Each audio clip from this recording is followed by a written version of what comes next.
All right, and we are live. Welcome back to another episode of the Endless Report. I'm Tony, your host today for the show. Welcome back. We got some comments here already, ready to go. I'm ready too. Happy to get into it. We got a pretty big week this week as well. Not like last week. It's not going to be another like 3-4 hour show here. I think we're going to be around an hour this week as well. But we got some interesting stories as well. We have some new news on the PC side of things. Some financial discussions here, maybe a little above my pay grade there, but we'll get through all that news as well. And some interesting stuff. Of course, that Grand Theft Auto leak early last week. That was right after our episode last week. Way too much last week to get that in as well. But we're going to talk about that for a bit here at the start of the show. Of course, no footage from that as well. We want to be safe there with those leaks. But other than that, not much other news in the gaming sphere this week. I did mention on the last show, I did acquire a Steam Deck. I've been talking about that all summer on the show about that Steam Deck. So it is right here. I've downloaded some games on it so far. Haven't really had to test it or get any, into the crazy, emulation and a ton of other stuff you could do with the system. I haven't done any of that myself, but maybe on a future episode, if I get more into it, I'll be able to give a little rundown of it on the show here. But other than that, I want to bring up our docket for the week and get right into the news because we have a lot to get through as always. So let me just pull this up on the screen in one moment and we will get started with the news today. All right. So here we go, back with the report. As you can see, first on the docket here is that Grand Theft Auto 6 leak. Might be the biggest leak in video game history, dare I say. I don't want to say that. It sounds very hyperbolic to say that right off the bat, but I can't think of something off the top of my head that really has been this impactful in terms of leaks and things being released early or accidentally. This is something that people have been talking about all week, of course. So if you have been following gaming, you've probably seen this all week. YouTube videos, every website covering this story, financial institutions. There's been developments on what happened here, who may have possibly leaked and hacked Rockstar, actually.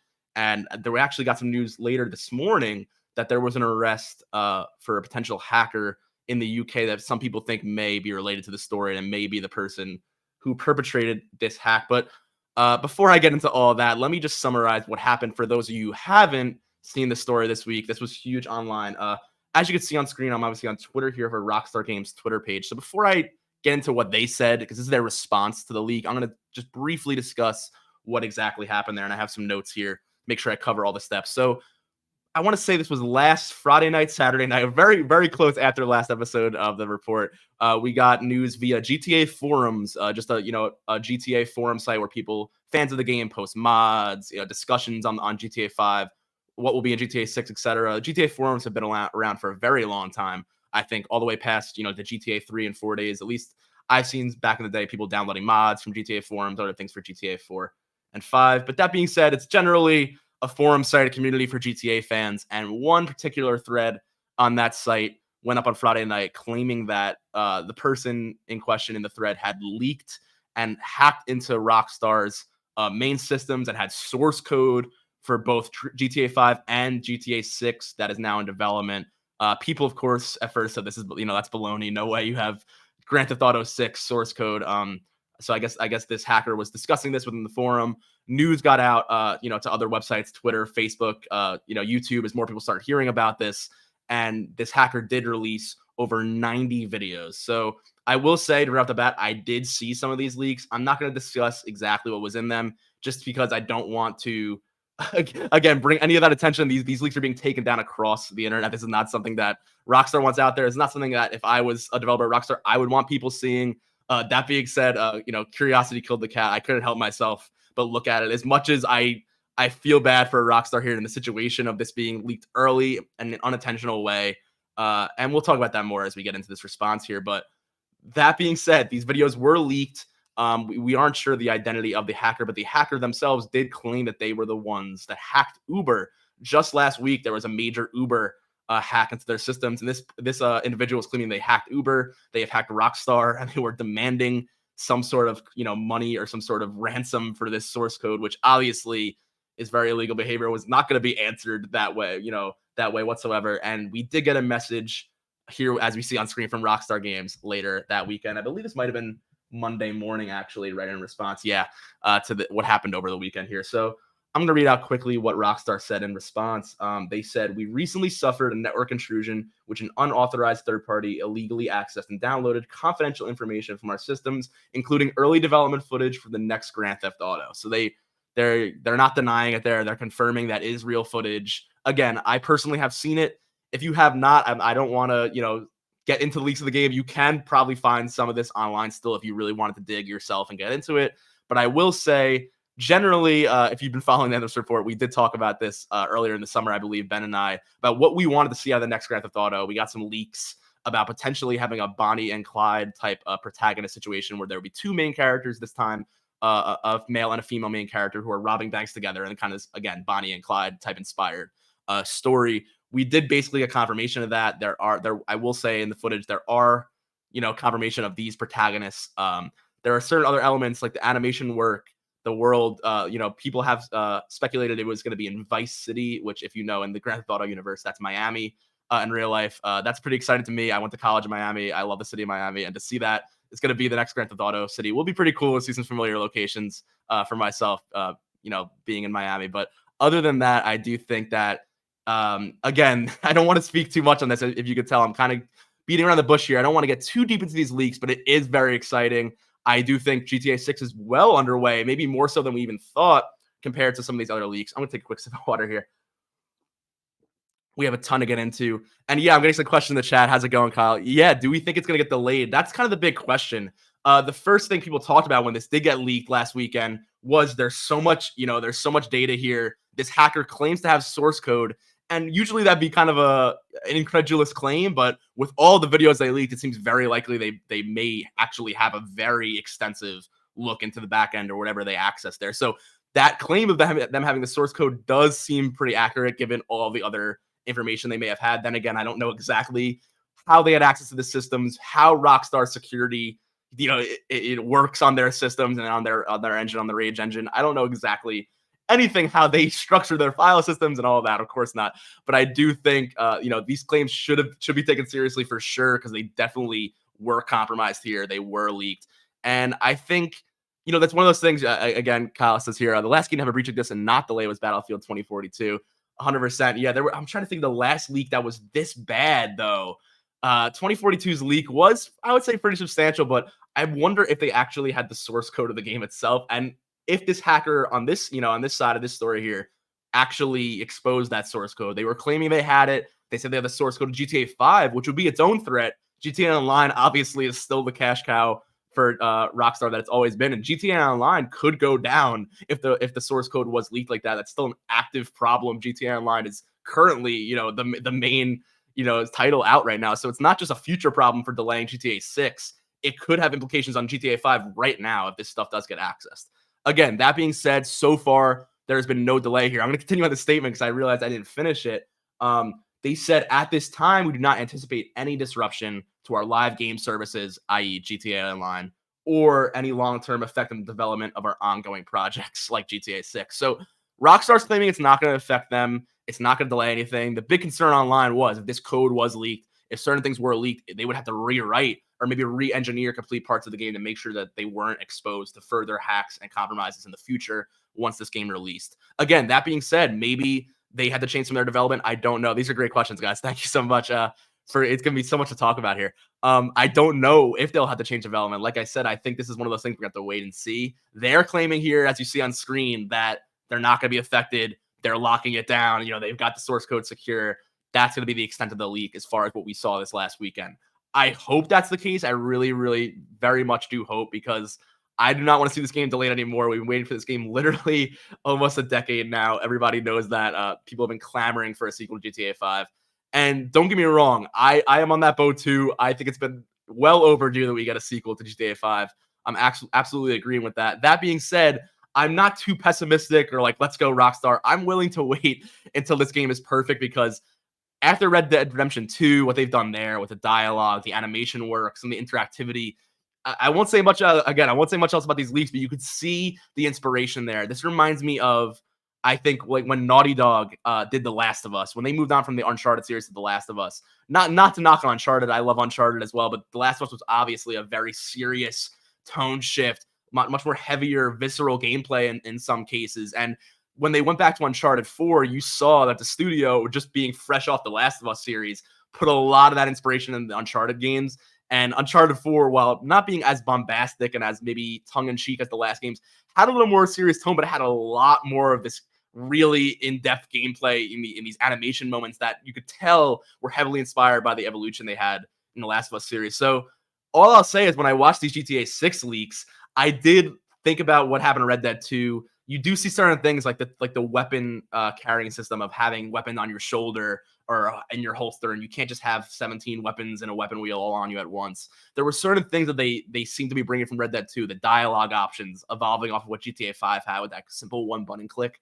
In Red Dead 2, you have multiple options. It seems that GTA 6 are going to keep that going even forward, and at least in single player, and have some more interactivity with the world. Again, there were a lot of things that were work in progress, NPCs, physics, the world itself. You could see there were probably some GTA 5 assets they were reusing just to test out the new engine and the new animations, the player controller, all of that going on with these new tests. And people online were quick to judge, quick to say this doesn't look finished. All those, usual comments you're going to get from the people who are just seeing this footage raw, maybe not getting that context.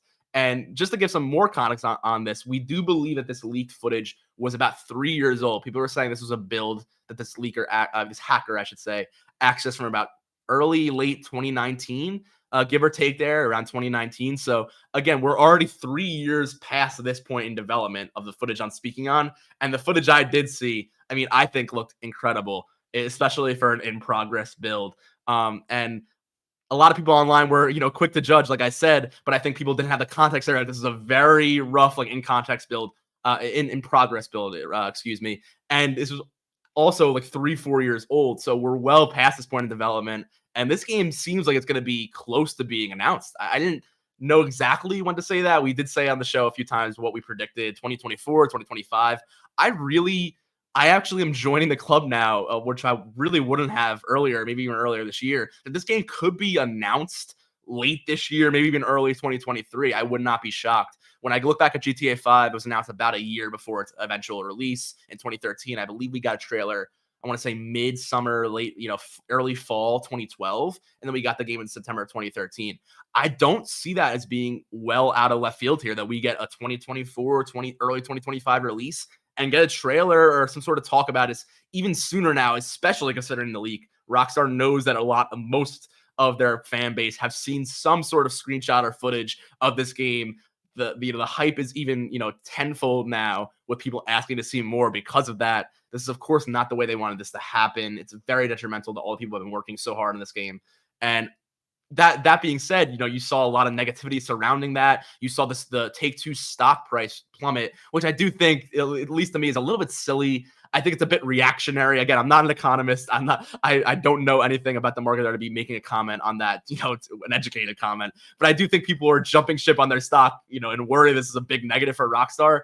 I don't think so. If I had Take-Two stock right now, I would maybe even buy on that dip or hold it until GTA 6 comes out, because it's going to continue to just go up. I don't see how there could be any, unless GTA 6 was a complete flop, cyberpunk Battlefield situation there where you have this game just not release in any playable state. Even then, it's Grand Theft Auto. I think they could still recover from a release like that. This game is eventually going to make so much money. GTA 5 is still the most money-making media product of all history. I don't see any change there in GTA 6. In fact, I think it may even outshine GTA 5, even the increased cultural impact and inspiration. I shouldn't say inspiration, but rather just the staying power that this franchise has. I think it's even stronger than it ever has been. And I don't know why people are so quick to be on the negative here. Of course, this is not good news here. People may have been thinking, is GTA 6 the game itself in jeopardy with this leak? I'm being cautiously optimistic here, and until Rockstar says anything else or gives us any indication that there was more of an impact here than we previously thought. I do think they're going to continue with development. Of course, they don't prefer having this footage out there, but for any game that could really survive this monumental of a leak, or it's even really have a monumental leak like the scale, it would be GTA 6, and I think they can afford it. I think they're going to get through this. And like a lot of developers have said, Neil Druckmann, actually, speaking of Naughty Dog, as I did earlier, The Last of Us itself, a game that got a lot of leaks. The Last of Us 2 as well, of course, very notorious for having huge leaks before its launch. That being said, those were more story leaks. They were not even close to the scale of this kind of gameplay system test backend kind of leaks that this was. So To see them chiming in there, I believe Neil Druckmann of Naughty Dog made a comment saying, in a few years from now, or 6 months to a year, whenever this game is announced or released, we're all just going to be sitting down playing and enjoying your game, and this is going to be a blip on the radar in the back, just like the Last of Us leaks. Of course, that was a big deal then. Now, the Last of Us, of course, got its remake. That suffered some leaks as well, unfortunately.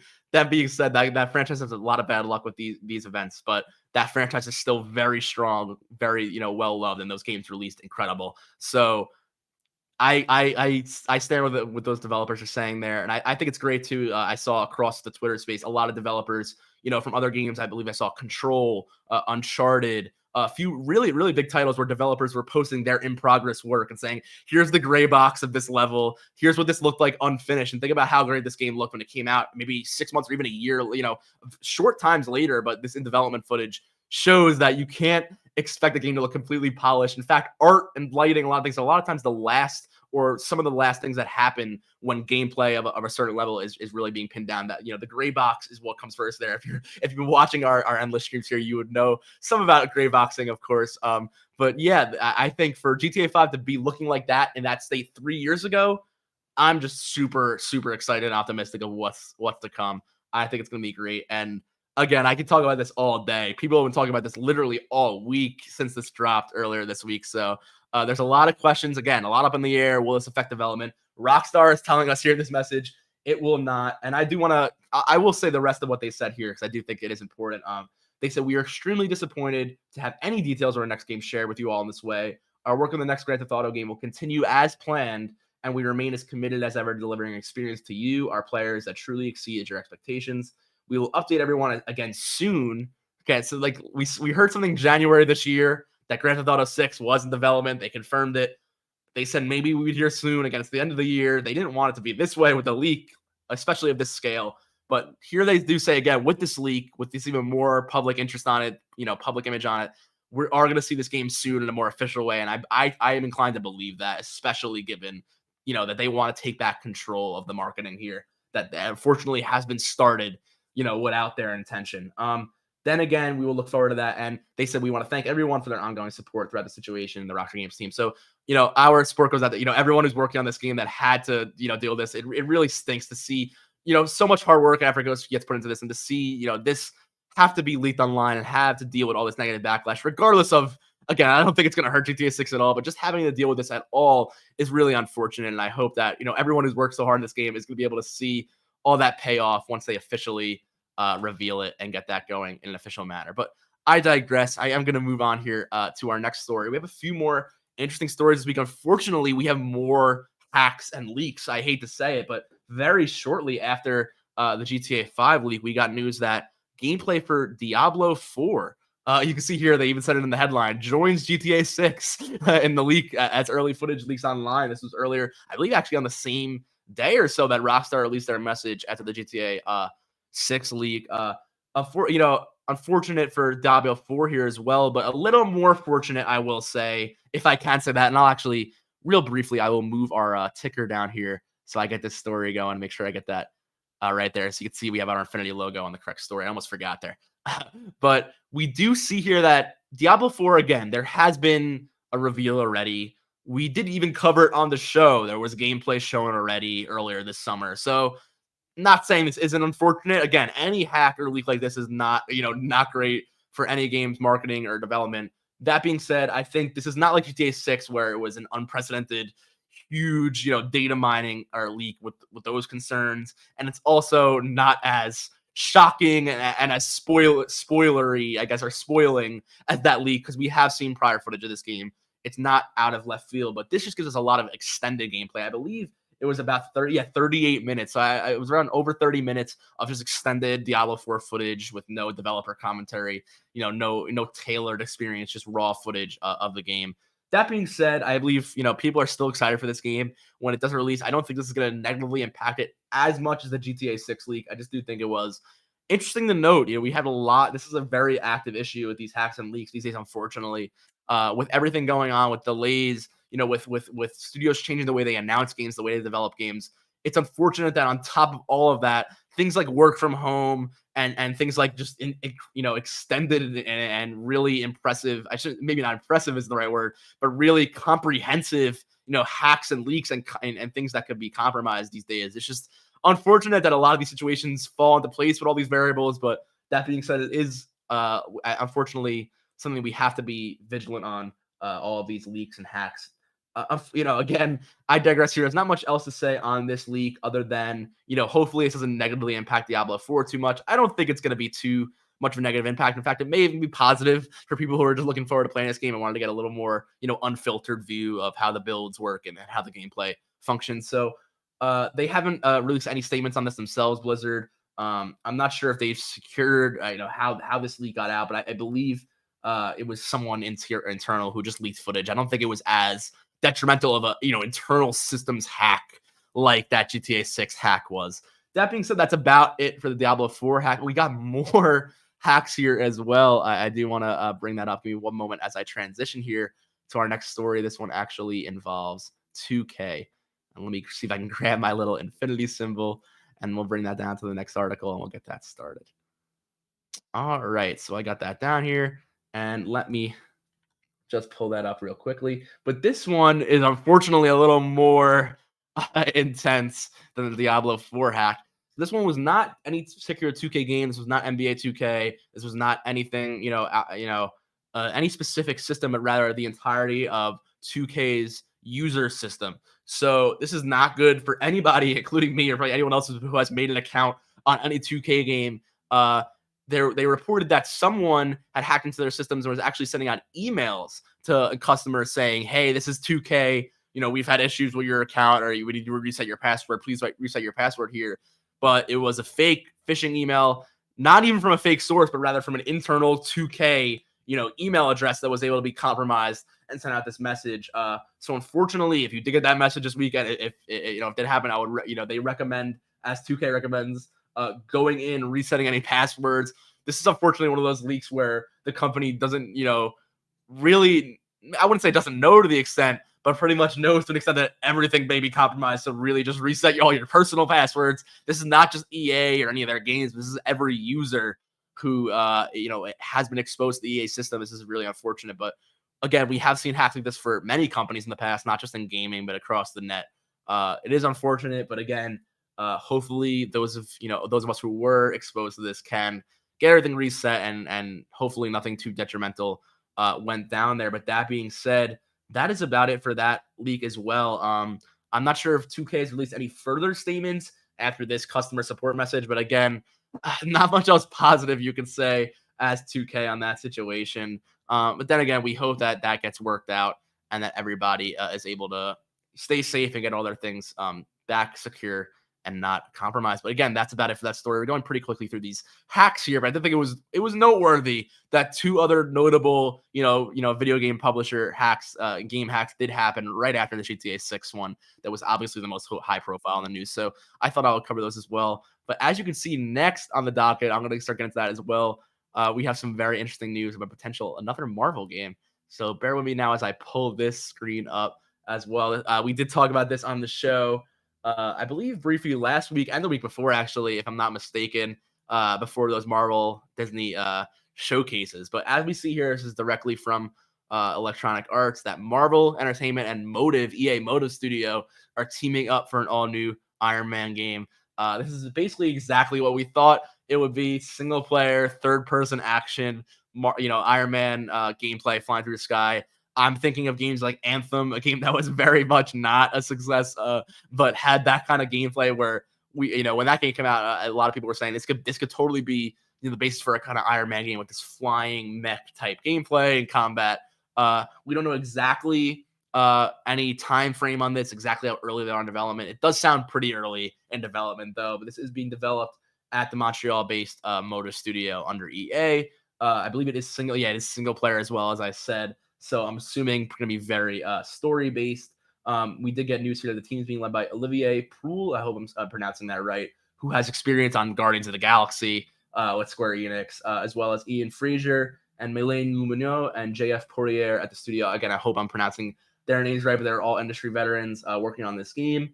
And again, it's going to feature an original narrative that taps into the rich history of Iron Man, channeling the complexity, charisma, and creative genius of Tony Stark, and enabling players to feel like what it is to truly play as Iron Man. So when I hear this description, of course, sounds very general, but very, exciting if you're an Iron Man fan, of course. It reminds me of the same outlook that the Spider-Man game has, is, focus on a good Peter Parker story, make you feel, the big buzzword of that game is make you feel like you are Spider-Man, like you're slinging around. That's how I imagine this Iron Man game wants to go. Make a really kind of funny, charismatic, Robert Downey Jr.-esque Tony Stark character. I think the casting here and the voice acting is going to be really important on getting a great Tony Stark character that I think games like the Guardians of the Galaxy game and Spider-Man and some other Marvel titles in recent memory have done really well with their stories and their character development. So that's going to be like the crux, I think, of this game, is getting, Tony Stark's, kind of personality, right? Of course, gameplay's king. I know the Iron Man gameplay is going to be important, but if the Iron Man gameplay is there, which I assume it will be, I assume they're really going to go in depth here. I hope that story can really match up to, a fun, interesting, Iron Man story where maybe he has to weigh with similar themes like he did in the movies and, his responsibility in creating this technology and the good versus evil of the use of this technology. Again, there's a lot of interesting stuff, around that idea with Iron Man. Of course, the movies, people love the Robert Downey Jr. trilogy. Or I should say there's 4 Iron Man movies. There's basically 10 Iron Man movies if you count the entire MCU, and all that, and the Avengers films as well. But yeah, I think there's a lot to work with from the comic books. There's a lot to work with from the movies as well. And I think that they would be smart to get a Robert Downey Jr.-esque, character going here with, the love of the character from the movies. I think that's a very smart, or, maybe a slightly different one. Again, I love the Spider-Man game, of course. I've mentioned that before many times, and they do a slightly different version of Peter Parker while still maintaining a lot of elements from the films and in recent, Into the Spider-Verse, all the Sony trilogies of all the live action films, they do take elements from all of that to give everybody who's a fan of the character in whatever fashion you are a little bit of that feeling of, there's a similarity there. Excuse me. So I do think that there's a lot of potential here with Iron Man. I believe the comment here, this is from created by Marvel Games. Yes, that we are thrilled to collaborate with the talented team at Motive Studio at EA to bring their original vision of one of Marvel's most important, powerful, and beloved characters, says Bill Roseman, VP, creative director at Marvel Games. He has made some statements on the other Marvel games as well. He says their experience delivering both established entertainment worlds and thrilling gameplay, combined with their authentic passion for the armored icon, will fuel our quest to deliver a love letter to a legendary hero in the form of the ultimate Iron Man video game. So there's not much else here. They did talk about a few other things going on at EA. Motor Studio brings their talent and excitement to creating fan favorite worlds for the players to explore with experience from, again, Star Wars Squadrons. I should have mentioned this earlier, their past titles. If you know Star Wars Squadrons, very, very fun game, actually. Again, if it's all about that ship combat and that space combat with, X-Wings and TIE fighters, that again, if you are a fan of that kind of gameplay, super, super awesome game. Definitely would recommend that game. And of course, the upcoming Dead Space remake.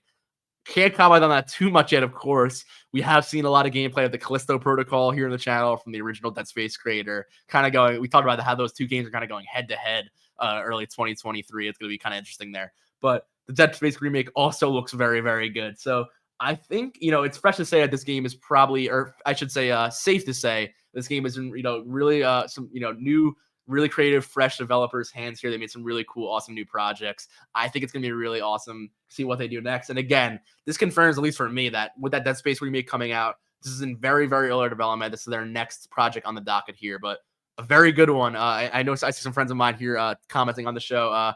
I know Iron Man is a fan favorite as well. An Iron Man game will be really exciting. So I hope you guys are excited about that as well. But yeah, that's about it for the story. There were some more quotes here about them saying it's an honor and a privilege to work on this this iconic superhero, and they have a great opportunity here to tell a new and unique story they can call their own. And Marvel is encouraging them, I'm kind of paraphrasing here on this quote, to create something fresh, and we have a lot of freedom, which is really engaging for the team. So that's a really great quote there. That gets me excited. I think that when you just give, if you have talented game creators, like we saw with Insomniac Games, or what they've done, and like we saw with the Guardians of the Galaxy game as well from Square, if you give these creators, a little freedom, a little leeway here to take what they love about the characters and make their game, usually that's going to be for the best. I think that, again, I'm not sure exactly the involvement with Marvel on other titles. Exactly. I know there are a lot of different contexts, and every game is different, of course. But I do think that, especially in this context of a single player narrative story-driven game, it's assumedly standalone universe. Maybe they can connect it to the Marvel Games universe and have, games like this connect with Insomniac's universe with Wolverine and Spider-Man. That stuff would be really cool. Eventually having another Avengers game, maybe not like the Avengers game that everybody talks, that everybody's commenting on now, that hasn't had the best reception, unfortunately. Maybe in the future when they have a lot of these successful games, separately, they could combine these characters in some sort of way, make a Marvel games universe, just like the cinematic universe. That'd be very interesting. Again, there's a lot of moving pieces with all these different developers, different types of games. So how exactly they do that would remain to be seen. But again, a lot of potential. I think giving these developers the freedom to make the story they want to make and not just have to make either a comic story or kind of like go, word for word from a movie.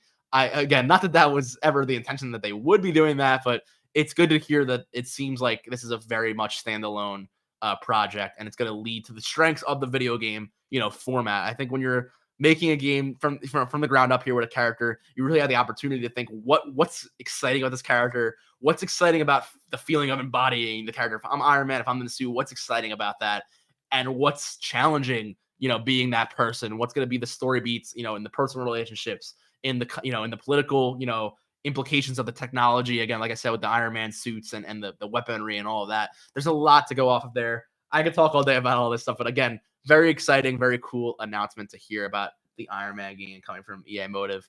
And of course, we talked a lot about with EA and the Star Wars license of we'd love to see more, Disney branch out just from EA. Of course, they have been to an extent. Of course, I have to give Disney and Marvel credit there for branching out here from EA. But again, this doesn't seem like a bad move at all. I'm happy to get more EA Marvel games. They're great games. I'm still excited to see more on Jedi Fallen Survivor from EA as well. We're going to have to wait and see what happens with that game. But that seems like it's coming out next year. So that could be any time now. We'll get some more updates on that one. But I will move on here. I think we're going to move on to our next story. But yeah, pretty excited on the Iron Man game. That's going to be cool. We have some more news here on NVIDIA. And before I even pull this up, I'm just going to say, before I get into all the NVIDIA news, to take everything here, I won't say what a grain of salt or anything like that. It's all true, but to take it with some filter that I'm not the most knowledgeable on PC specs. I have built PCs once or twice in the past. I've had experience with building computers. I do know my fair share about GPUs, about CPUs, about, the technology that goes into gaming hardware. Though I will say, once again, I'm not an expert. So just take that as you will, as I get into the details here. But we got new announcements from NVIDIA this week. A few things on new graphics cards, on some new implementations of DLSS, the super sampling there. We're getting into all this. You'll see it's on the docket in a second here. We got a lot more. I'll pull it right back up to talk about NVIDIA. I'm going to talk about as far as my understanding goes on all of these things and some of these new software features that NVIDIA is coming out with, as well as some actual drama here between NVIDIA and EVGA, which was actually very surprising. This came out earlier this week, and that's what we'll talk a little bit in depth, on that as well. But getting into the main, excuse me, I'm gonna take a sip of water real quick before we get into this main story. All right, so we have, of course, you can see on screen, we have news here that NVIDIA has finally announced the 4000 series of their RPX GeForce GPUs. So earlier this week, we got the RTX 4080 as well as the 4090. Maybe I can see if I can get this trailer running here quickly. It's probably gonna play an advertisement.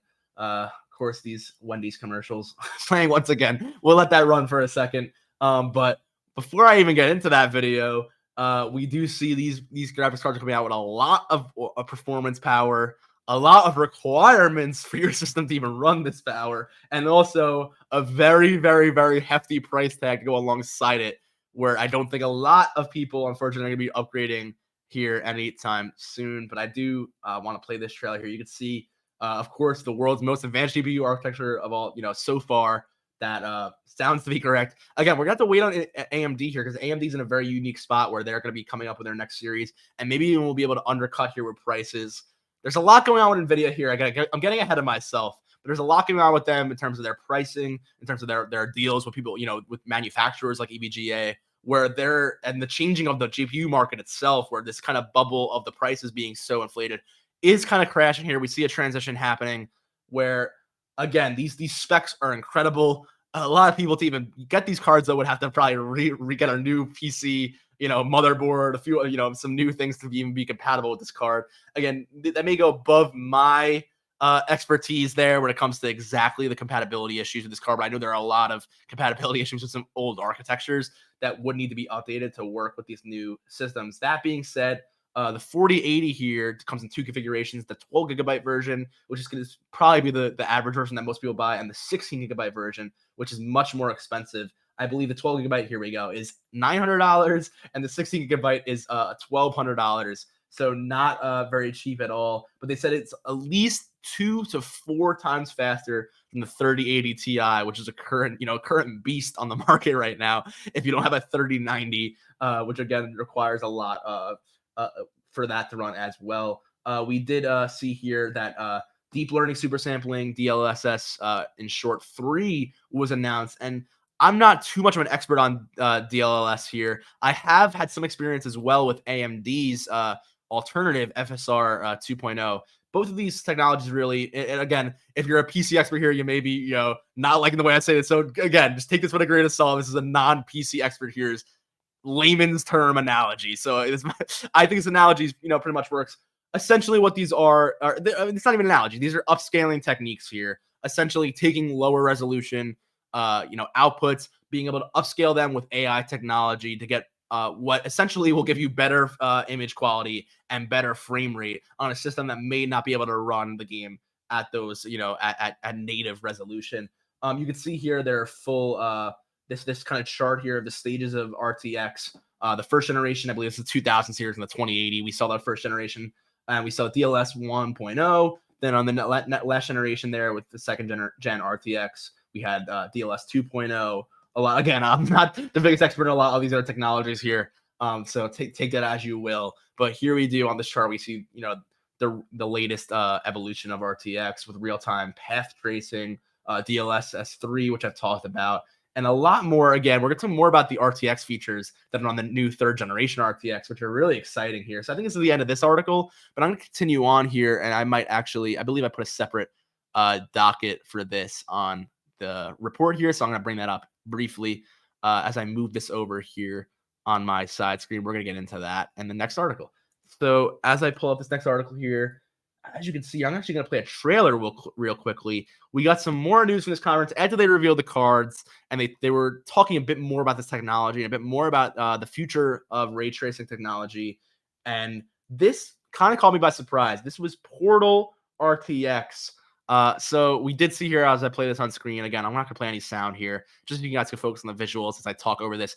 We have full ray tracing integration here into Portal. You can see very different textures here. We have DLSS 3.0 working here. I shouldn't say different textures, but rather there's no pre-baked lighting anymore. This is fully ray traced lighting, but it does seem to be a little updated as well. The game itself, I'm not sure exactly if they've done any other work on Portal itself, but it does seem like there was some sort of retroactive texture and lighting work, and how these textures reacted to the ray tracing lighting. Seems there was a lot of work that went into making this game function this way. But the reason I'm a little bit questioning exactly how they did this is I think they may have used this RTX kind of retroactive RTX technique that they have announced just briefly after announcing this game. So I'm going to pull that up as well.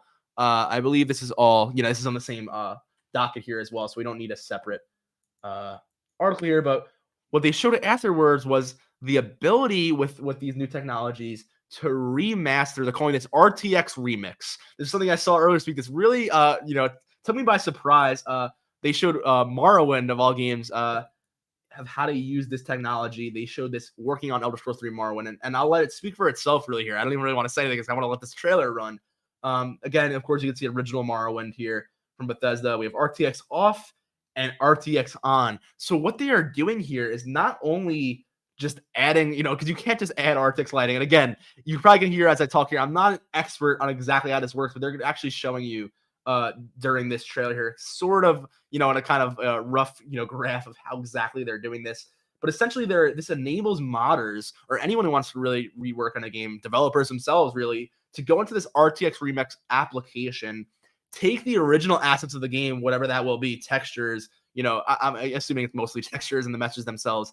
Again, you could tell from the way I'm talking about this, I'm not too knowledgeable about how this process works. I think even people who are developers are a little questioned about how this process exactly works with NVIDIA just announcing this. But essentially, you're taking the old assets here, and I'll let this continue playing, and applying these new RTX remix, retuning the textures to make them compatible with an RTX implementation, and then bringing it into this new format. As you can see, you have a lot of you can see the lighting of the candles here in Morrowind, reflecting off of all the surfaces there. Again, in this trailer, they do show some of the process. You can see all these assets and meshes and textures from the original Morrowind game. And it looks like they go into this NVIDIA program here. They open these up, and maybe I'll fast forward through this a little bit, but it's really impressive how they've actually implemented technology like this. So you can see they're showing these pathways here, showing how the light would bounce off these meshes, and I'm sure there's some involving of how they would react to the texture, the actual effects on the texture itself on top of the mesh. But you can see here the way they do this, you see much more detailed, not only lighting, but these tapestries here, as you can see themselves, the textures in the mesh themselves look more detailed. It's really something else. I've been wanting to play Morrowind, actually, specifically Morrowind, technology aside, for a long time. And I'm thinking maybe I'll wait to see whenever this RTX Remix edition or however they're releasing this comes out to play Morrowind in a real, in its original state, but still in this modern, format. There's a lot of mods for Morrowind already where you can have texture mods, gameplay mods to make it in a more playable, modern, aspect. But I think I'd rather play the game as it was intended in that original state. If I can get that original state with this new lighting features while still maintaining those original texture works, the original, assets and everything from the original game, that'd be really cool. I mean, you could see that lighting here and this glare across this, like, I guess, marble type texture. It's really something else to see this in I believe, what is it, same 2003 game, I believe, Morrowind. Really cool to see this technology implemented retroactively. And again, I might not be the best person to talk on this technology. Someone else could probably explain this better than I can. So I would recommend, if you're very interested in this as much as I am, to go on and look. I think, channels like across the internet, I'm sure PC channels will be discussing this, but things like Digital Foundry and some channels like that where they discuss these tech implementations, I'm sure they'll have one of those like 30-minute in-depth videos about this whole process, how you go through this. I would definitely recommend looking into that if you're curious, because this stuff seems really cool, not just for developers, but for modders as well. For anyone really working in game dev, this is really, really cool stuff.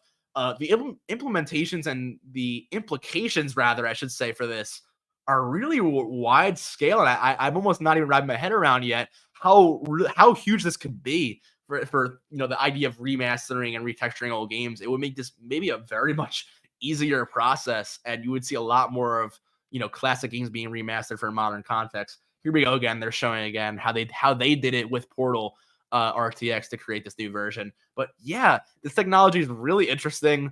Again, I know I'm talking very broadly about it because, again, I don't want to get too technical and be giving misinformation about exactly how this works. I may be teetering on that already, but the process itself, again, as you can see on screen, it's self-explanatory about what it's trying to do here and what it is doing. Getting these classic games into this new state with ray trace reflections and all this is really, really cool. And to be able to do that in an easy fashion, this seems like a really awesome tool for developers. It's probably the most exciting thing I got, at least personally, out of this NVIDIA conference. Despite the new graphics cards being exciting, I think everyone was really interested by this implementation here, and I'm very curious to see what comes next of this, how this works exactly, and what we're going to see out of it with other games or other titles, maybe even with modders creating really, really cool mod packages and works for these games. That being said, I'm going to pause there on this one, and as you can see on the docket, I do want to get into this EVGA kind of versus NVIDIA, a little bit of a controversy here. I don't want to use the word, again, a controversy is a big word there, but this is not, the two companies here, unfortunately, are not playing so nice. EVGA is quoted here having a lot of issues with NVIDIA that prompted this exodus here from their partnership with the company. If you don't know, I believe, if I'm not mistaken here, I might have wrote this down in my notes actually to make sure I had this written down. Yeah, the VGA, EGVA, it stands for Video Graphics Adapter. EVGA is very much a company that is based off of building hardware tech around these graphics cards. So give me 1 second as I pull this article up on screen for you all. I realized that wasn't all the way on screen here. I'm going to actually bring that back and get that little marker down there. There you go. All right. So before we crack into this, I do want to give some context about what exactly happened here. So all this news, again, we did have, this is official news that EVGA is parting ways from, exiting the GPU market outright, it seems, after parting ways with NVIDIA, at least for the time being. Maybe they make some other agreement here with companies like AMD or an Intel. That'd be very interesting. But at least for the moment, it seems like they're exiting the GPU market. This comes via Andrew Han, the CEO of EVGA, who actually met with YouTubers earlier in the month. This is why this came about. He met with popular YouTubers, one most notably Jay's 2 Cents, who's a very popular PC building YouTuber. He talks a lot about PC specs and hardware and, overclocking, messing with PC specs, all about PC building. I'm sure he'll have a video on all this new EVGA scandal, as well as all the new 4000 series stuff as well. It's one of those channels who covers a lot about graphics cards specifically. That being said, because of that, the CEO of EVGA wanted to meet with him, and I believe some other YouTubers, to discuss how he was feeling about the current, NVIDIA relationship and the market in general. That being said, apparently he said a lot of hot, quotable, statements, about disrespect from NVIDIA, about their relationship with NVIDIA, and about hearing about cards. At the same time, consumers would hear about cards and not even really getting any advanced or, necessary insight onto, how they should price their cards, even being outpriced by the founders editions that NVIDIA would make themselves and messing with their market share of the graphics card. So there was a lot of what quoted there that the CEO allegedly said. That being said, these YouTube videos that he agreed to do with these YouTubers were actually copyright striked by EVGA later on. So later on, he or the company decided they did not want this information out there. They did not want to do what they had just done and given this exclusive interview to YouTubers. So they asked for these YouTube videos to be removed. I'm sure the YouTubers themselves were not happy about this. You may even see some updates from them later on, but I do want to cover I think the graphics card news is more important. I'm not too concerned personally, to be honest, with the new YouTube drama of it. I'm more concerned with the video game news here and the market news that EVGA is exiting. That being said, CEO Andrew Han allegedly did say during this interview that, again, was taken down afterwards, that it was an easy decision to leave NVIDIA, and that it was NVIDIA themselves that it proved challenging to even stay within their relationship. They said it was more challenging to think about staying in this relationship for their company rather than thinking about restructuring their entire company. They thought that was less of a headache than dealing with this, I guess you could say even adversary, not really more of a partner, but this adversary when it comes to NVIDIA, of undercutting them, of not getting them this time of day. Again, allegedly, in opinion of the EVGA CEO. I'm gonna read. I have some notes written down here from the articles that I do want to read out, because I do think this particular paragraph from this article I'm showing on screen was important, and I didn't want to search through during the show here. So this article said that Han told the YouTubers that NVIDIA had stopped treating EVGA as a true partner over the years, despite their history. And I will, before I even get into this, I'm realizing I should note this rather here, that I believe EVGA took up about 80% of GeForce graphics card sales.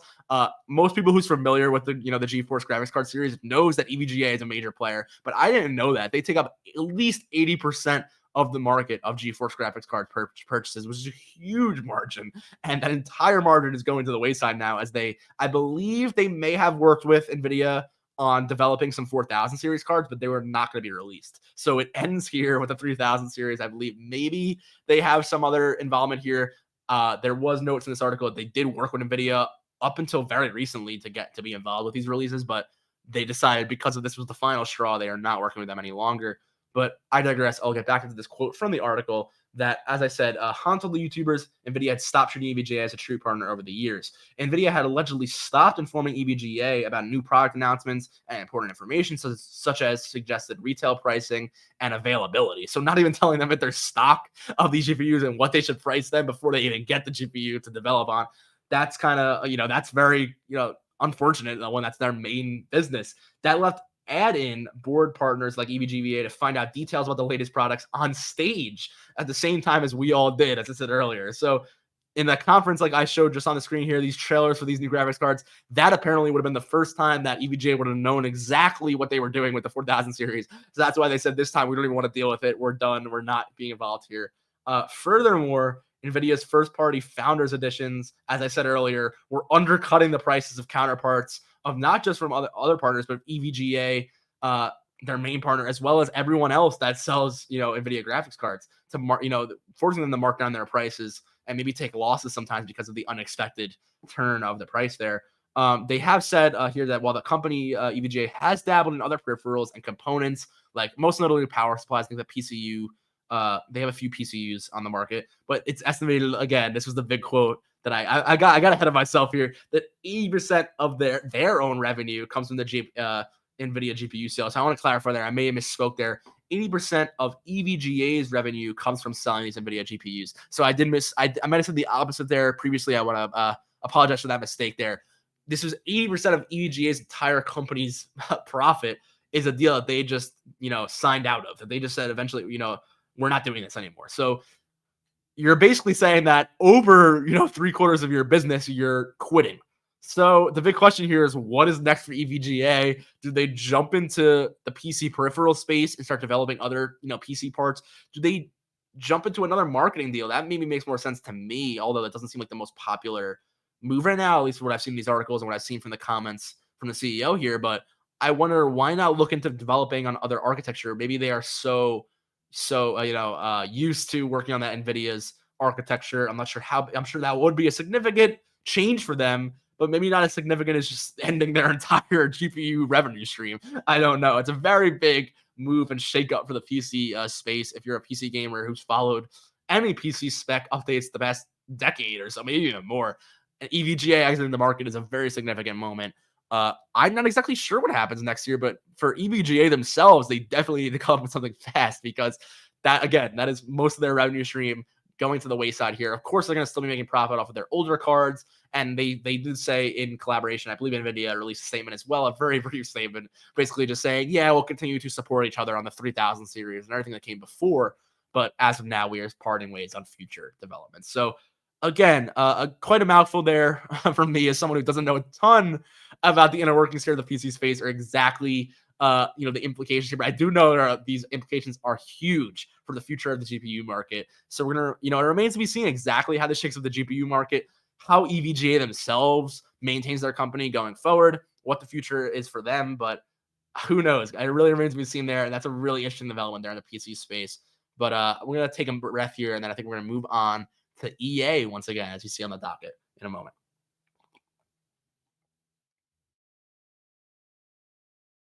All right. Just reminding myself here to drink a little more water on the show. We had about a 3-hour show last week, and I was thinking, man, I really need to drink a little more water here. I'm gonna be out of breath with all these news stories. So I appreciate you guys bearing with me as I do that. But that being said, I do want to move on here. I'm gonna switch this screen so I can move our docket here down as usual. It's that EA story, because this was very interesting as well. We got some very interesting another story here back to back on some CEO comments. I believe this was earlier in the week. We did get a report. I'm not sure if it was the Wall Street Journal who quoted this. I may be mistaken there, but this was an investors meeting. It was from a Goldman Sachs conference last week. To correct myself there. So it's from a Goldman Sachs conference that it was taken. I'm not sure if this was recorded or if someone quoted him, just a journalist that quoted him offhand, but we did get this comment from the EA CEO. So I'm going to pull this up here. And as you can see on the title there, it says EA CEO thinks Call of Duty going Xbox exclusive could benefit Battlefield. So before we even take that at face value, I talked about this on late in the show. I won't get too deep into the whole Call of Duty, Sony and Microsoft controversy here. But as you can see at the end of the show there with the Microsoft CEO story, this is a very active discussion. Microsoft acquiring Activision, of course, who owns the Call of Duty franchise, and whether it's 3 years from now, whether it's 6 years from now, whatever that conversation has been, because they've been debating on when this will go potentially exclusive to Xbox. EA has commented here on that discussion. So we're gonna get back into that discussion later on with Microsoft CEO's comments at the end of the show here. But first of all, I want to talk about EA and them just kind of sitting on the sidelines of last week and what was being said last week there, and their thoughts on all of that. So we got some comments here from Andrew Wilson, who is the CEO of EA. Like I said here, straight from Twitter, actually, we got some comments from a Goldman Sachs conference last week that, again, Wilson says he doesn't seem to mind the Call of Duty Xbox exclusivity, confusion, because it's probably just going to help EA in the long run. So as he says here, this is a little more about just that. It's more about Battlefield as well. As we've talked about on previous shows, he says, I don't think we delivered in the last two iterations in the way that we should have in context of Battlefield. So I would tend to agree with that. I don't think the last two Battlefield games have delivered. I think it's a pretty astute statement. It's good to hear that they're at least aware of that at this point in time. Of course, this was something that people have been saying since Battlefield 5's release, that the EA kind of needs to get a grip on this franchise. Then again, Battlefield 2042, again, I've talked about this at length on the show, was, for lack of a better term, a complete flop of a release. Battlefield knows that, and I think I really like this statement here, actually, despite me laughing a bit at them realizing the mistakes of the last two games. I do think the statement here is very, very promising, because at least it shows some self-awareness. And a lot of times, as we've seen in the Saints Row franchise most recently, with reboots or a big game that comes out that's going to reinvigorate the franchise, they think that's going to happen, and it doesn't. And a lot of times then the creators will go, or the executives that are behind, funding the series will go, well, is this franchise still strong? Is this franchise still viable in this market? Why did it fail? And a lot of times it's because it's just not a good iteration of the franchise, or it's not doing what the franchise was in the past, and it's not meeting those expectations, like with a game like the Saints Row reboot, like Battlefield 2042. It's not really a Saints Row game. It's not really a Battlefield game. In the case of Saints Row, it seemed like a lot of the executive comment there was, we have to negotiate and re-look into what this franchise is, if this franchise is viable. And I'm not sure that's the conversation. Maybe Saints Row is a unique case there, where it's a very wacky game. There's a lot on like wacky subject matter. That being said, I don't think that was the problem there. I think it just the new game wasn't what people were expecting from that. It had bugs, issues, gameplay issues. It didn't release in a really good state. It was a very buggy state. Same thing with Battlefield 2042. It was not playable. It had none of the typical features of an old Battlefield game. So at least I like the statement here from EA, because at least the statement here after Battlefield 2042 isn't what we've seen in the prior months. If we got to keep working on this, and we're meeting the fans' expectations. It wasn't exactly the response we thought. Now they're kind of being honest, and they're saying, look, we know we didn't deliver there, but that isn't the end of this franchise. So I'm going to go on and explain what he says next. He says, there's a lot of work we got to do there, but it's at a very core and extraordinary IP. And I tend to agree here. And that's why I really like this comment. So I'm continuing with this quote. What we've seen in the world of entertainment here is that great IP is resilient. We've seen movies, not live up to expectations of franchises. Star Wars might be one such franchise. And then you see what happens when you get the right creative team involved and how they completely reinvent and grow a franchise. And I think we have an extraordinary creative team involved in Battlefield now. We have unbelievable ambitions to own the first-person shooter space, particularly as it feels to creation. And in a world where there are questions as to the future of Call of Duty and what platforms that might be on or what might not be on, being platform agnostic and completely cross-platform with Battlefield is a tremendous opportunity, for us, he's saying, quote unquote. So this is a huge quote from EA. I actually really, really like this quote from EA. I like the direction that they're showing here. As someone I've made my thoughts clear on Battlefield 2042, about some other moves by EA in the past. And like I just said, with the whole franchise being defunct thing, I don't like when an entry will come out for a franchise that's just not meeting the expectations of what that franchise is, and then they blame it on the franchise itself. Like, oh, this franchise just isn't really, the fans don't like this franchise anymore, in 2022. And no, I don't think that's the case. Maybe they would like it if you delivered on what they'd expected. And I'm never a proponent of every game has to be exactly what the audience wants and demands. No, I believe in creative freedom, and I believe in, these teams, making sequels and making games that expand on their ideas and give new ideas that people maybe didn't even expect. But when you have a release like 2042, where it comes out broken, unplayable, lacking weapons, lacking features, lacking maps, lacking game modes, I can go on, then it's pretty clearly clear why it flopped. It's not because the Battlefield franchise isn't viable or wouldn't have been successful if it wasn't a good state. It's because of the state of the game.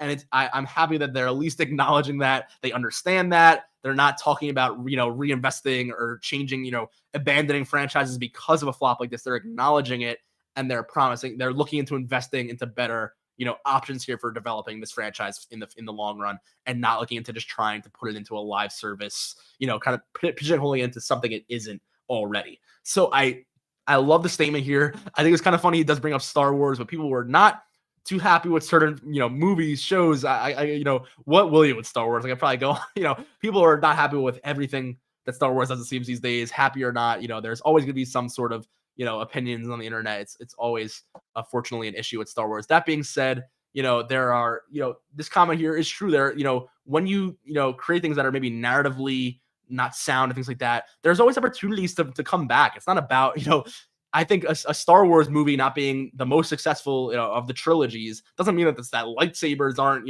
interesting anymore to people, or that, the Force and, the Sith and Jedi aren't viable franchise concepts anymore. I don't think anyone would have said that at the time. They would have, said what they would have wanted differently. So I think this is a good way to respond to this from the EA CEO, not giving up on the franchise themselves, not giving up on Battlefield, but rather restructuring, reformatting, admitting we maybe didn't deliver what we should have been delivering in the last couple, iterations here, and we're going to bounce back in a different way.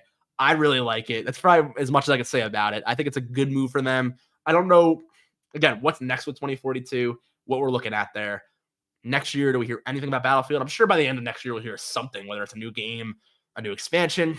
I think they're going on to a new game, whether it's that narrative experience we heard of from Ridgeline, whether it's the next multiplayer, huge extravagant space. Again, it's going to be multi-platform, cross-platform. They seem to be adamant on that. It makes sense. I'm a proponent of that as well. I can play with any game, any of my friends on any game on any platform. That's a great opportunity to have anything be cross-platform when it's a large multiplayer game like this. So that's about all I'll say on that one. I am going to go on here. We are at the 2 o'clock mark, I'm realizing, and I did want to get done by 2 o'clock today. So we're going to try to wrap up these next few stories pretty briefly here.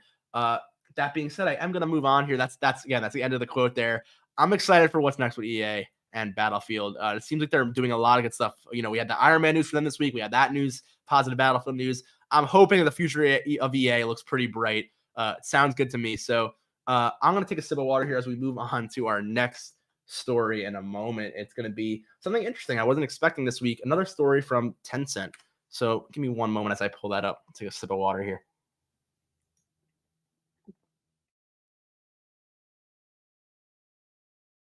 All right. So we got our marker down there. As you can see, it's pretty self-explanatory of this headline. The former PlayStation executive, Shawn Layden, has joined Tencent here. So I have some notes on this as well I do want to bring up. But if you may have seen Shawn Layden if you're a fan of, think of like past E3 conferences, PlayStation announcements. You may remember from the PlayStation 4 days and a lot of the announcements back then on the E3 stages. Shawn Layden was very much an active part of the presentations. He was, I believe he was the executive vice president or the former chairman rather of Sony Interactive Entertainment Worldwide Studios, which you now know is now simply PlayStation Studios. So the former PlayStation chairman's, the former chairman of PlayStation Studios is pretty much a fair, I think, title you could say there. That being said, we have seen, on LinkedIn of all places that makes sense, has joined Tencent as of last month. To help the company navigate the gaming space, maybe even specifically the Western market. We have seen that Tencent, of course, being a Chinese-owned company, has made a huge amount of investments into a ton of Western gaming companies. We talked a lot about Embracer as well, doing a lot of huge investments. But besides companies like Sony, Microsoft, Tencent's one of the biggest players in these huge, investments here. I've mentioned Embracer because I'd be remiss to not mention Microsoft and Embracer when it comes to Activision in the gaming industry in these past few years. That being said, Tencent has been gobbling up properties, development studios, some smaller than others, some bigger than others, but this time they're getting, someone who has had experience, expanding, I think, the PlayStation's market into the West even more so. I believe, and I may be, not too correct in saying this, but I do know that he was at the company as this went down. But I do know that Shawn Layden was part of, was the chairman of PlayStation Studios as we saw a lot of this shift to their North American headquarters that they have now. Previously they had a lot more headquarters in Japan. You saw a lot of this influence and this, I guess, staying power that they've added in the Western market. Not that it wasn't already there in the Western market. Of course, PlayStation's been huge in the West for 20 years, pretty much my whole life, really. Again, that being said, I do think that this is a really smart move here for Tencent. I'm sure, again, I don't know exactly, his strategies and the way he works, but I do know that Shawn Layden made a lot of big moves for PlayStation back in the day. I'm sure he has a sound, mind on how this industry, is moving, how things are going forward. And I think it's gonna be a very interesting relationship here to see a former Sony exec at Tencent. I'm not sure exactly where he was in the interim here. I know he did have some we see here they have some more news on Tencent in this article. I know he did have some experience elsewhere, but Sony being his really, his big, career, I think, defining role before this. There was a statement here from Shawn Layden himself, I believe. He says, in this new role, I hope to advise, assist, and support the team at Tencent to deepen their activities and commitments within the industry to which I devoted the majority of my career. We are at an epoch-defining moment in gaming and interactive entertainment. I agree. I would agree with that very much so. There are many possible roads ahead, but only a few are profound, broadening, inclusive, edifying, inspiring, and/or sustainable. I am thrilled to continue the journey of discovery and thank Tencent for this opportunity. I think it's a very intelligent quote there from Shawn Layden. Again, I know it's just a marketing quote for him advancing his career, but I would really much be inclined to agree there. We really are at a industry defining, changing moment. We see this restructuring happen. These conversations about where the focus of this of these studios are. People investing in and acquiring many studios. A lot of people are wondering the future of the industry, the future of how these games are funded, of how these games are produced and created. It's all very much something that is changing actively in this day and age. And I think it's a very interesting move here from Tencent. I'm very curious to see the next kind of couple of big moves they make, especially once we start hearing Shawn Layden's input there. Again, I'm not sure exactly to what extent we can expect or what moves he wants to take the company in, but that's for sure another big creative mind from the video game industry in the past working here with Tencent. Very interesting move. We're going to see what that company does next. Again, they are mentioning in the article here they had some recent acquisitions here. They acquired Turtle Rock Studios, as you know, developed Back 4 Blood, spiritual successor to Left 4 Dead series, as well as Sumo Group, which was I'm actually not sure if I had heard that when it went down. Who recently developed the Sackboy game for PlayStation, as well as a lot of other very notable smaller, but some medium-sized AA and some indie, games rather in the past. So very interesting here. Again, Tencent's been gobbling up and acquiring a ton of companies. We'll have to see what comes next there for them. But that being said, I do want to move on to our next story. That's about it for that acquisition there. Just acquiring an executive there, not a gaming company, but still very noteworthy for Tencent, I thought. This one's another fun one, actually. This one to bring up. This is something that I believe I had talked about when I first had seen this TV show. And if you were looking at the docket earlier, you know what I'm talking about here. As we bring up, this is some Ted Lasso news. So if anyone here is a fan of Ted Lasso, it's an Apple TV Plus show where an American football coach played by Jason Sudeikis, Ted Lasso himself in the show, comes to England to coach in the Premier League for English football, I should say, soccer for our Americans here. But when I first watched this show, it was something that I joked about with my family when I first watched it. Oh, this would be great if this was in the FIFA video game. You could play as AFC Richmond, the team. I think everybody kind of made, probably thought, I don't think I predicted anything here. But as we see here, the stars have aligned. EA and FIFA have got in touch with someone at Apple TV, whoever, and we have Ted Lasso, Jason Sudeikis himself in FIFA 2023.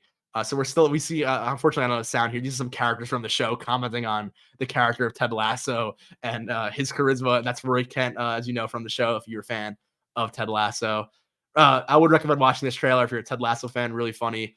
Little introduction here, but then we see now into the engine. This is our digital Ted Lasso here in FIFA 2023. And as you can see on field, of course, we have AFC Richmond, the fictional team from the show, and they're playing here. You see that's Man City. They're playing in the Premier League, so you can play with the characters. That's Coach Beer, the assistant coach, all the fictional players from the show. We see the actors on the show being on the pitch there. Really cool. So if you're a fan of Ted Lasso at all, I'm not the biggest football fan. I should say I'm a football guy, but not what would you call it? They call it American football, but what would you call football? I guess just football.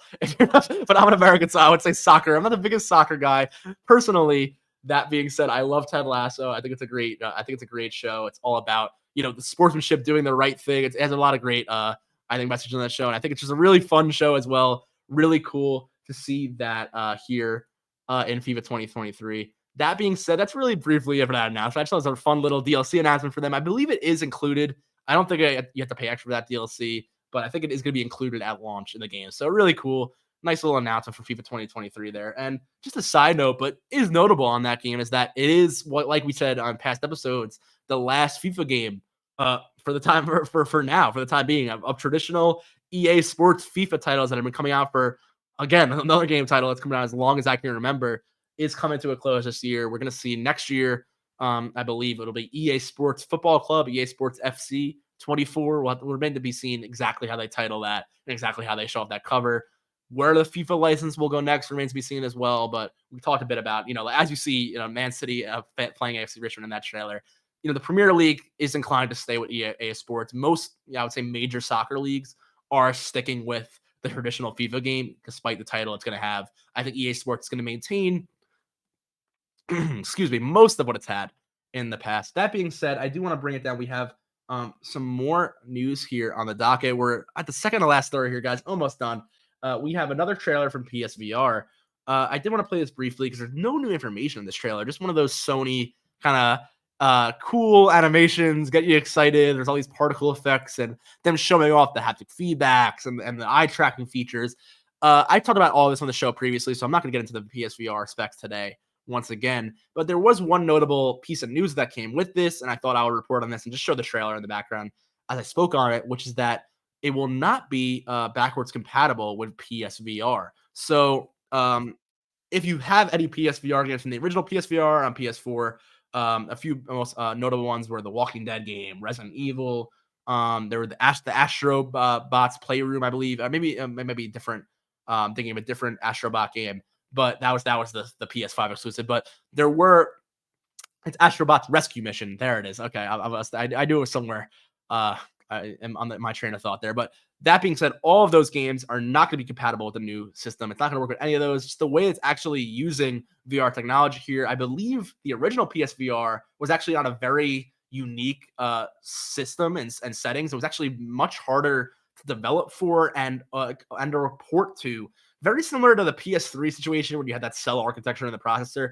It was something that for PC VR games, it wasn't very easy to port to PSVR and vice versa. Very different architecture, not necessarily difficult for PlayStation, proprietary developer who's just developing on it, but more so difficult to kind of have it accessible to other VR platforms. That being said, this PSVR 2 is going to be the most advanced VR headset on the market when it drops, as far as we know right now, with a lot of these features. And plus, it is also, on a similar, to PC VR architecture.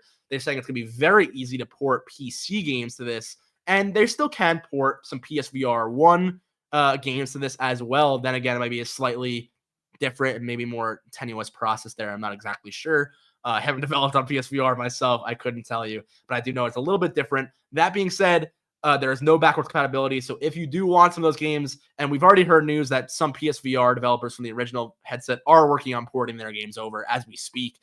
So that is some good news there. Some silver lining to the fact that they do need to be ported. They can't just natively run backwardsly compatible. Again, we've heard for the most part, we're gonna get some ports there, as well as hopefully some PC ports. Half-Life Alyx is the king of PC VR games right now, and if they can get that game on PSVR 2, I think that would be a really big motivator. That would make me want to buy it as well. I've been really on the fence with this one. I would love to get into VR. This would be my first major personally owned VR headset.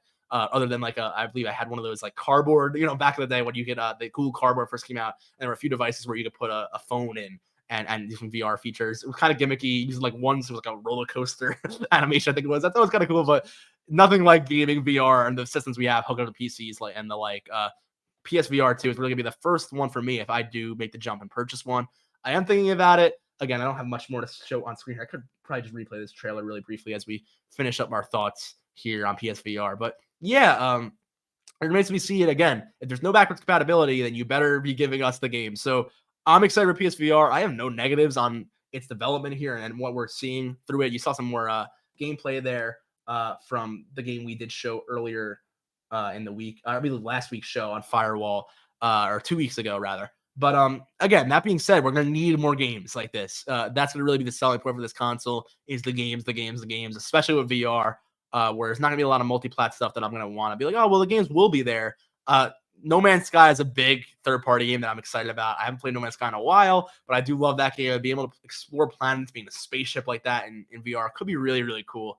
So I'm excited. I'm inclined to think I will want to purchase a PSVR closer to its launch next year. Again, it was delayed from this fall, so we don't have any exact date, but we know it's around early 2023. I'm going to guess February, March. That's kind of my assumption. Some people are saying April. That's kind of, I'd say March-ish is a fair assumption. We'll have to wait and see. Again, I think Q1 2023 is like the official stance they have right now. So we'll wait on that. But again, that's about it for PSVR. No new news on the console itself, other than that backwards compatibility. So I did think I'd touch on that briefly, and we're gonna get into our last conversation here. This is something I touched on a little earlier with that Battlefield comments. Briefly, just the situation in general right now with Microsoft and Call of Duty and Sony and all of that's been going on that we've been talking about on the show. So I will bring this up for our last story here, and we'll get that on the report. Here we go. So Microsoft CEO Satya Nadella. This is not Phil Spencer. Before we get into this, just to clarify, not Xbox's boss now, but Microsoft's boss. So this is going up. This is going up a peg. Even this conversation is getting even larger. It's going beyond the Xbox brand, and Microsoft themselves are commenting and being very aggressive here about their positions and in support of their Xbox brand about what they're doing. So we're gonna get into that in a moment. I'm just gonna take a brief sip of water to give it one more, little drink here before we get into this last story. But this one is pretty interesting. So we have talked a lot. Again, I'm going to try not to rehash too much of what I commented on earlier in the past weeks. This has been an ongoing story all summer, really, all year, really, since the Activision acquisition from Microsoft. But we did get some comments this week. Satya Nadella was in an interview, and he was speaking on the Microsoft acquisition of Activision. He had stated that basically the rough conversation was, well, people are concerned that this may be anti-competition or this may be monopolistic, but we're actually number 4 or 5 in gaming because Sony's actually leading gaming. But Xbox is the number 1 brand. It falls, it's under a few other companies, that big investment companies. I believe Amazon, Tencent are all probably on that list. The Sony being at the top, Nintendo, and before we get into the rest of this, I'll finish his comments, but I definitely have some thoughts on what he's saying there being number 5. We'll get into that. He says that Microsoft is not in the number 1 position in general. And then if anything, them being able to acquire Activision, gives them competition. He says that Sony is number 1 and they've acquired 3 companies in the past year. So why not let us acquire, anti-competition? Why not let us acquire Activision and let us compete? Give us competition. That's kind of what he says. And if you take that at face value, you're kind of like, oh, okay, yeah, if they're buying stuff too and they're number 1, why can't we buy anything? It sounds like it kind of layman's terms. It sounds like an argument there, and then you kind of think about it and you realize, well, Sony is not in the position Microsoft is in. Let's just start that off there. It's not like Microsoft is in this like little, we're the underdog, we're number 5. Sony is this big number 1 financially, because financially that is not the case. And their whole comment on Sony has bought 3 companies. Those 3 companies were Bungie, which is again not insignificant, but it's a relatively small purchase compared to something like Activision. It was Bungie. It was not Deviation Games. I'm thinking of Jade Raymond Studio, which hasn't even made a game yet. Haven Studio, there, that's the name there. And Savage Game Studios, recently, which we talked about 2 weeks ago on the show, which is a mobile game studio, has also not made a game yet. 3, again, Bungie, the most significant of the 3. 3 smaller purchases. Then again, there was a stat here, and I do want to pull this up briefly. I'll actually come back to this article, but I pulled up this tweet here because I thought it was very relevant.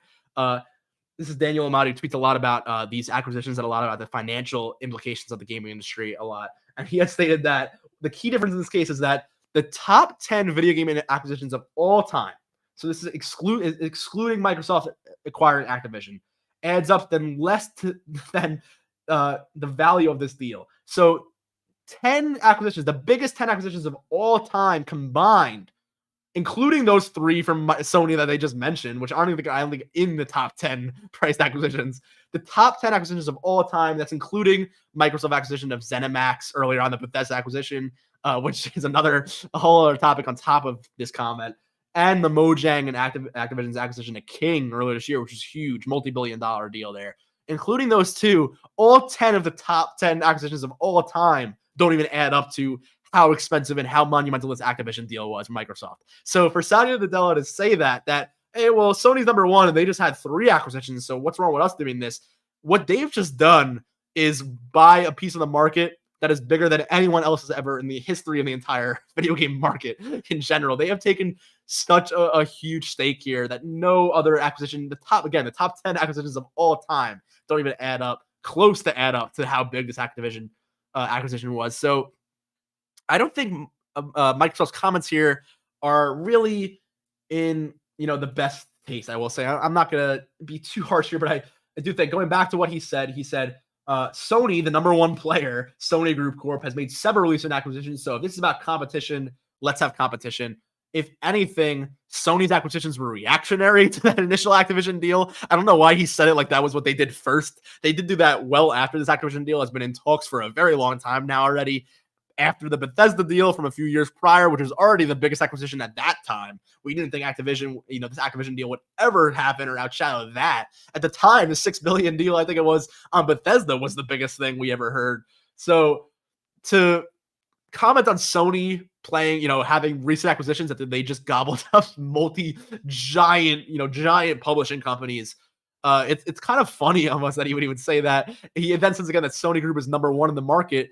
Again, I wouldn't say because they have more funding and they have more acquisitions than no, their first party studios just make more money. Microsoft has invested millions, I shouldn't even say millions, billions and billions and billions of dollars for the past 5 years or so trying to catch up with this market performance, and they still haven't. So it's not like that Sony is this big number one and has all these resources that little Microsoft doesn't have that can't, compete with. If anything, it's the opposite. And Microsoft's response has been to start buying and buying and buying third party, revenues to get that same level of income. And they still haven't even really matched Sony. Again, they're still saying, as a report, I believe it's a report a few months ago, some metrics in the gaming space. And this is gaming particularly because Microsoft, just to say, Microsoft is not number 5 in anything when it comes to tech. They are not a less profitable company than Sony. So to frame it as Sony versus Microsoft is a little disingenuous. They're talking about the Xbox brand being number 5 compared to PlayStation's brand being number 1 in the gaming space.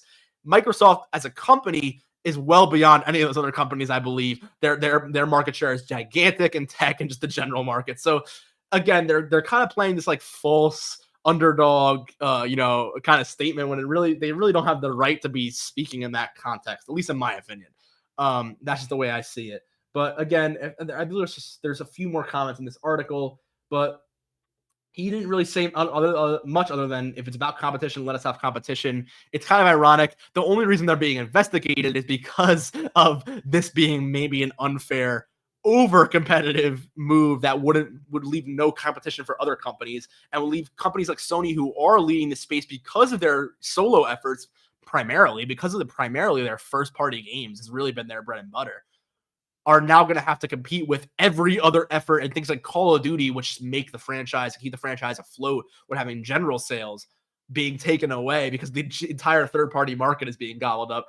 I don't mean to, put PlayStation in any kind of victim position either here, that they're being, mistreated, but I do think that anyone else in the space, not just Sony, not just Nintendo, not just any third-party publisher, would agree that this Microsoft Activision deal is very threatening to a lot of other revenue streams and the console space in general, especially Sony. And when you have this, potential exclusivity and potential Microsoft just taking these IPs exclusive. And again, this conversation has been going on for months and months and months, years even, with Sony versus Xbox and who should be acquiring what should be the plan here. I don't think just blindly acquiring companies and hoping that you're going to, get to that number one spot with Sony is the move here. I don't want to put, Xbox in a lesser light than it should be. I'm not saying that's what they're doing. It seems they do have some direction here. They have some newfound ideas here, but again, we haven't seen the fruit of them investing in their own studios at all yet. We haven't really seen any major blockbuster game covering them that was a successful game in years, which is a big statement to make. And it's not because Microsoft has had any lack of funding, any lack of support for the Xbox brand from Microsoft. It's really just because of bad moves. You've seen it with Halo, Gears of War does not really being the franchise that they wanted to be. Those games ended up coming out really well, actually, Gears 5 and 4, I believe, but unfortunately doesn't really have the staying power that something like Halo would. Then again, they flopped Halo. That was supposed to be their big moment, launching the Xbox Series X, fighting back against the PS5, having Halo Infinite be this huge launch for them. Console gets, it gets delayed. The game gets delayed. The game comes out unfinished, broken, still unfinished and broken 2 years into that game coming out. It's just really unfortunate to see them in this state, and to blame it on Sony gobbling up or them being an underdog is almost a little laughable because there's just too many mistakes they made and too many retroactive, well, let's just pay, for someone else to come in and do something for us. It's not going to have the same mistakes that we've made. That's how it feels to me. Again, I know I'm putting them under the bus a little bit there, but I really need Microsoft here to.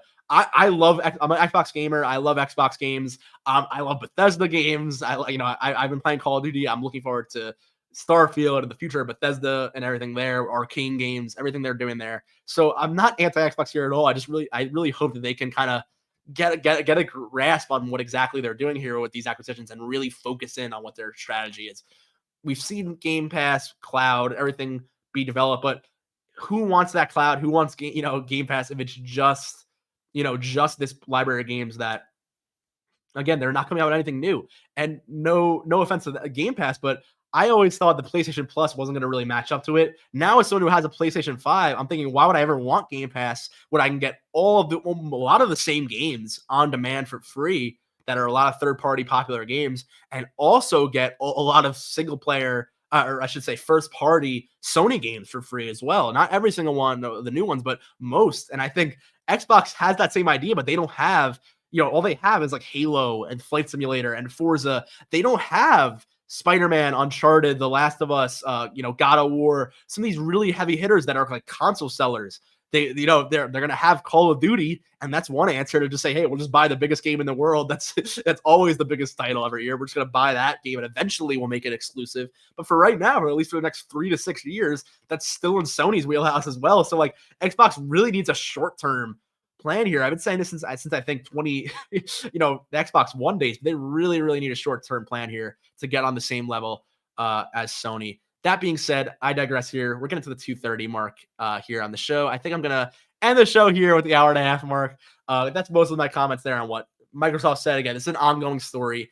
I can keep speculating on this all day. So I'm gonna leave that to the rest of, to all of us. We can continue speculating on this. We'll see what happens next. But other than that, I believe that is the end of that story, and therefore the end of Endless Report episode 27. So I want to once again thank everyone for joining me here, as I just did. I really appreciate you guys all tuning in and commenting on. It's been really interesting, with all this stuff going on. And as you guys have said, it remains to be seen how these companies are going to handle this stuff. I think it's really interesting, obviously. I'm really interested in seeing what happens next. I just want good games to come out. I just want great experiences. I think that's always better for everybody. It's better for the company, better for the developers. We want to see new, awesome experiences, people investing in them. That's always a good thing. And hopefully we can see some competition, real healthy competition here. Not like really like the Microsoft is saying here, with some actual competition and getting some, compete with actual first party properties that play to compete. Games that are really, really good, that are only on Xbox, that make you think, oh, wow, I need to get an Xbox now. Starfield could be a big moment for them. Bethesda, they're really relying on Bethesda, though, to have that moment for them, as Starfield is being built for the past few years. So Microsoft's still relying on some of their third-party acquisitions to do that. I'm really, really hoping that some of their past acquisitions that are their first party now, things like Obsidian, some other companies, can really come out with some really cool games, but remains to be seen. So once again, I jump back into it again. I'm going to thank you guys once again for all joining. We will be back.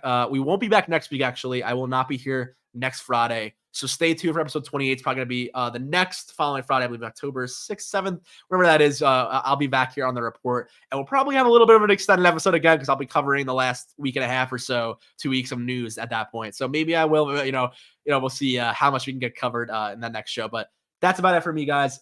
Thank you once again for joining this week. I had a lot of fun covering all the news as always, and I will see you soon, but stay tuned on the Endless YouTube channel, and I will see you guys on the next Endless Report.